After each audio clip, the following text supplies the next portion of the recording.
నీట్ని రద్దు చేసి స్టేట్లో పెడితే ఏ విధంగా ఉంటుంది అసలు ఇంతకు మన ఉన్న విద్యార్థులకు ఏ విధంగా అంటే ఉపయోగపడుతుంది ఫ్యూచర్లో? నీట్ అనేది జాతీయ స్థాయి పరీక్ష కావడంతో దేశంలో ఉన్నటువంటి వాళ్ళందరూ కూడా ఎట్ ఏ టైము ఈ నీట్ ప్రవేశ పరీక్షను రాయడం వల్ల ఇంతకుముందు అన్న చెప్పినట్టుగా దేశంలో ఒక్కొక్క రాష్ట్రంలో ఒక్కొక్క రకమైన వైవిధ్యం ఉంటుంది, ఒక్కొక్క విద్యార్థికి ఒక్కొక్క రకమైన పరిస్థితి ఉంటుంది. కాబట్టి ఆల్రెడీ ఈ దేశంలో సిబిఎస్ఈ సిలబస్ ఇంప్లిమెంటేషన్ అంటే అమలు అవుతున్నటువంటి పరిస్థితి, స్టేట్ సిలబస్ అమలు అవుతున్నటువంటి పరిస్థితి. చాలామంది స్టేట్ సిలబస్లో చదువుకున్నటువంటి వాళ్ళు తెలుగు మీడియం బ్యాక్గ్రౌండ్ నుంచి లేకపోతే అప్పుడప్పుడే కొంత విద్య అందుకొని ఉన్నత విద్యను అందుకుందామని చెప్పి చదువుకుంటున్న వాళ్ళు ఈ నీట్ ప్రవేశ పరీక్షలో రాణించలేకపోతారు. అది మేము చెప్పడం కాదు, ఇవాళ ప్రముఖ విద్యావేత్తలు దీని మీద మాట్లాడుతున్నటువంటి స్థితి ఉంది. ఇది రాష్ట్రాలకు అప్పగించడం వల్ల ఇప్పటికే ఎంసెట్ మన రాష్ట్రంలో మనం పెట్టుకుంటా ఉన్నాం. ఎంసెట్లో కింది స్థాయి నుంచి పోయినటువంటి వాళ్ళు ఇవాళ అత్యున్నతమైనటువంటి ప్రమాణాలతో చదువుకొని వాళ్ళు ర్యాంకులు తెచ్చుకుంటున్న స్థితి ఉంది. కాబట్టి ఇవాళ మీరు చూడండి, ఈ 70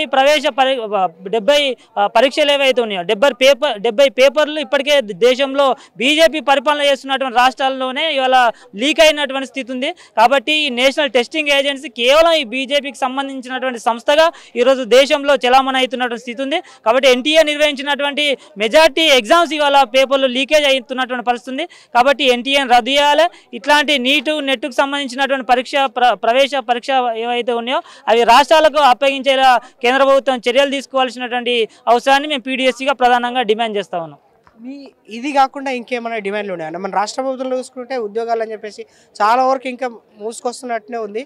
దాని గురించే చెప్పు.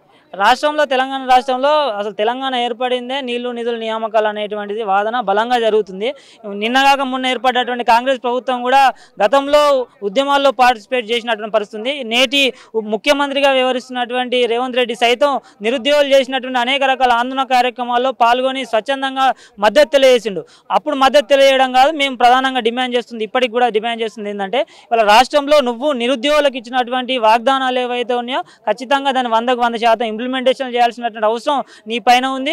నిన్ను గెలిపించడానికి ప్రధానమైనటువంటి భూమిక పోషించింది ఈ విద్యార్థులు నిరుద్యోగులు అనేటువంటి విషయాన్ని నువ్వు గుర్తుపెట్టుకోవాల్సిన అవసరం ఉంది. కాబట్టి దానిలో భాగంగా ఇవాళ నువ్వు జాబ్ క్యాలెండర్ ప్రకటించాల్సినటువంటి తక్షణ కర్తవ్యం నీ పైన ఉంది అనేటువంటి విషయాన్ని కూడా పీడీఎస్సీగా తెలంగాణ రాష్ట్ర ముఖ్యమంత్రి గారికి తెలియజేస్తా ఉన్నాం.